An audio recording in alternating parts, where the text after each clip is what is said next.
Well, the biggest obstacle initially was the fact that as an American, I'm not allowed to go shoot a film in Cuba.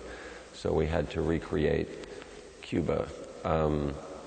And also the second film takes place in Bolivia, and it wasn't really practical for us economically to shoot the whole film in Bolivia. So we ended up in Spain for almost all of it, and then we went to Bolivia for 4 days.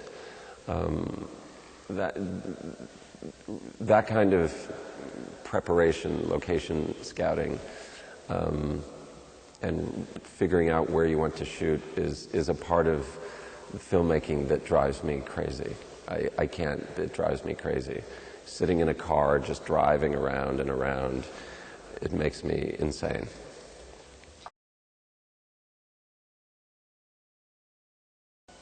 Well, working with Benicio is very intense because he wants it to be right. He wants it to feel true.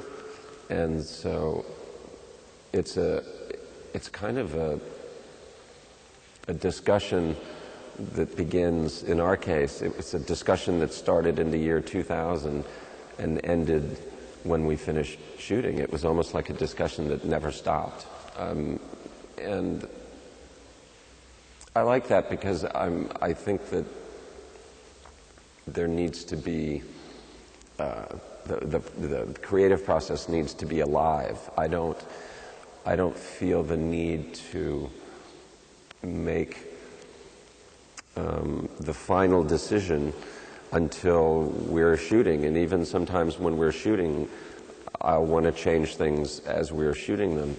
And he's the same way. He's always looking for an idea that will make something better. And so in that regard, we're very, very similar. I think he probably wishes that I didn't move so quickly. I shoot very, very fast. And I think he got into that rhythm, but it's not normally the way he would work.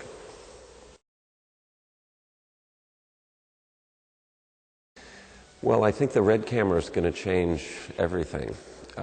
It's happening pretty quickly already. There are a lot of them out there now. We were fortunate enough to be the first film shooting with them. And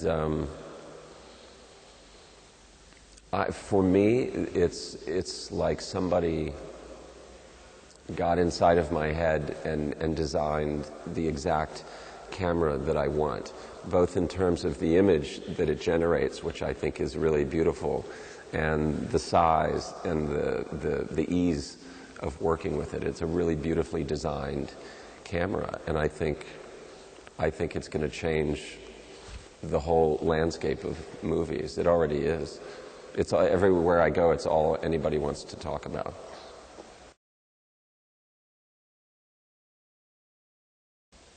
It's strange to me people who, for instance, went through the Cuban Revolution, and then we talked to some of the people that were with Che in Bolivia so many years after, because they were all so young when it happened, and it's hard to connect them to those events. What's obvious is by looking at them, you can see the impact of the experience on them as people. They're you know, that experience is when you talk to them, you realize that experience is so close to the surface even today that that emotionally it could have been yesterday. You can see that on their face.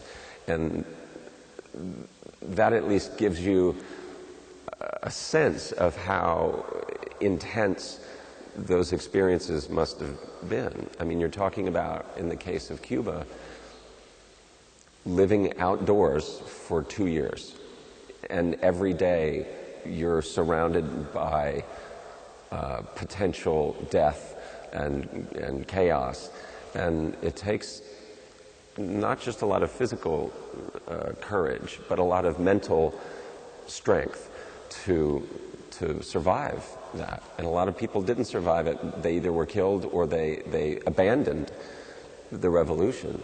So it was helpful to see what kind of person could survive that.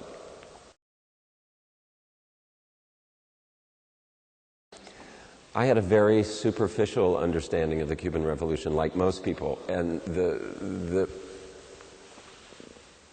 biggest revelation to me was realizing how many other people were also trying to do what Fidel was doing. I think most people in America, when they think about the Cuban Revolution, they just think it was just Fidel and that he sort of won it on his own. And they had no sense of these other groups and how complicated those relationships were.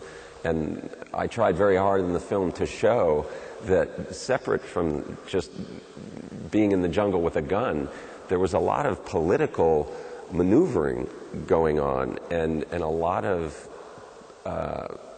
negotiation that had to be achieved to make the revolution work. I thought that was interesting. Like I said, I thought it was just all Fidel.